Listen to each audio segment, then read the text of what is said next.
एक गांव में स्वामी आनंद नाम का एक साधु रहता था। बाहर से वह बेहद धार्मिक और तपस्वी प्रतीत होता था। वह अक्सर गांव वालों को प्रवचन देता और उन्हें धर्म और सत्कर्म की बातें सिखाता।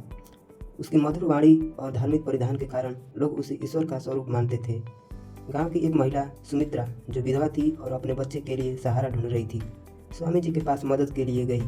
स्वामी ने उसकी स्थिति को समझा और कहा, बेटी, तुम्हारा दुख मैं समझ सकता हूँ। अगर तुम मेरी सेवा करोगी तो तुम्हारा सभी कष्ट दूर हो जाएंगे। सुमित्रा, जो स्वामी जी पर विश्वास करती थी, उसने बातों में आकर उसकी साधु की सेवा शुरू कर दी। लेकिन धीरे धीरे उसे महसूस हुआ कि स्वामी जी के व्यवहार में कुछ अजीब बात है। वह अक्सर अकेले में उसके अधिक समय बिताने की कोशिश करते और उसे अजीब बातें कहते। एक रात जब पूरा गांव सो रहा था, स्वामी जी ने सुमित्रा को अपने कुटिया में बुलाया।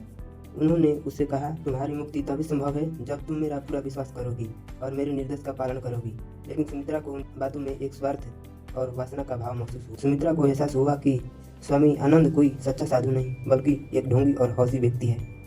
उसने गांव के कुछ बुजुर्गों और महिलाओं को यह बात बताई। शुरुआत में किसी ने उस बात पर विश्वास नहीं किया, क्योंकि लोग स्वामी को पूजनीय मानते थे। लेकिन जब सुमित्रा ने साहस जुटाकर कुछ और महिलाओं को अपने साथ किया तो सच सामने आया। गांव वालों ने साधु की कुटिया को तलाशी ली और कई औरतों की शिकायत सामने आई। अंततः साधु को गांव से बाहर निकाल दिया गया। यह कहानी सिखाती है कि धर्म और श्रद्धा के नाम पर आंख बंद करके किसी पर विश्वास नहीं करना चाहिए। हर व्यक्ति को सतर्क रहकर अपने और अपने परिवार की रक्षा करनी चाहिए। असली संत वह होता है जो निस्वार्थ भाव से दूसरों की मदद करता है, न कि अपने स्वार्थ की पूर्ति करता है।